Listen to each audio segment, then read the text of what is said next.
வந்தே மாதரம் அந்த தேசிய கீதம் புரோட்டோகால்லாம் எப்படி யூஸ்வலா இருக்கிற மாதிரி தான் இருக்குமா? இல்ல ஆளுநர் பேர் தான் ரிக்வெஸ்ட் கொடுத்துருக்குமா? சட்டமன்ற பேரவை ஆளுநர் உரை நிகழ்கிற போது என்ன நடக்கிறது என்பதை நீங்களே பார்க்க போகிறீர்கள். சார், அதிமுக விவகாரத்துல ஏற்கனவே மனுக்கள் அளிக்கப்பட்டிருக்கு. அது தொடர்பா நம்ம எதுவும் முடிவு எடுத்திருக்கோமா இல்ல அசெம்பிளில அனௌன்ஸ் பண்ணுவோமா? அதில் முடிவு எடுத்திருந்தால் தான் உடனே அறிவிச்சிருப்பேன். ஆய்வில் உள்ளது, ஆய்வு செய்து கொண்டிருக்கிறோம். உரிய நடவடிக்கைகளாக காத்திருங்கள். உரிய நேரத்தில் ஆய்வு முடிந்த பிறகு உங்களுக்கு அறிவிக்கப்படும்.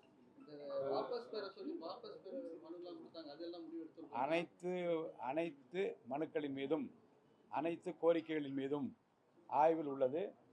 விரைவில் உரிய நடவடிக்கைக்கு உங்களிடம் அறிவிக்கப்படும்.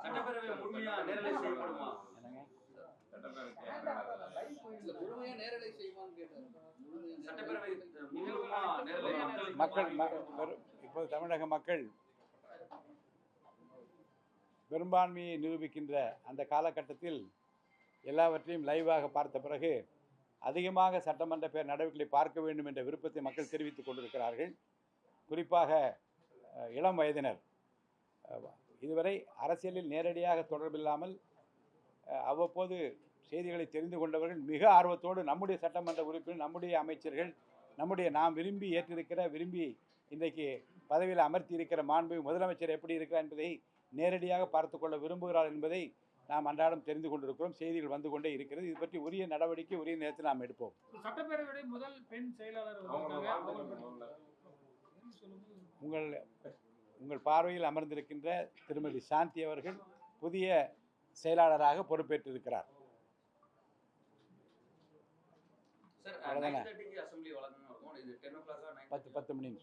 10 மணின்னு சொல்லு. படித்தேன், அதான் படித்தேன். தயவுசெய்து இன்னொரு ஆலோசனை தப்பாக எடுத்துக்காதீங்க.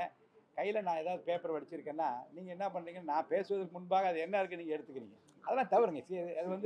அது விரும்பத்தகாது தேவையற்றதுமாக நான் கருதுகிறேன். எடுக்காதீங்க. ஏன்னா நான் சொல்லப்போ அதுதான் அதில் வரப்போகிறது. அப்போ நான் அந்த பத்திரிகை நீங்கள் அது முன்னாடி வந்து அதை எடுப்பதும் எங்களுக்கு தெரியாமல் எடுப்பதும் கொஞ்சம் தவிர்க்க வேண்டும் என்று நான் உங்களை அன்போடு கேட்டுக்கொள்கிறேன். Thank you sir. நன்றி.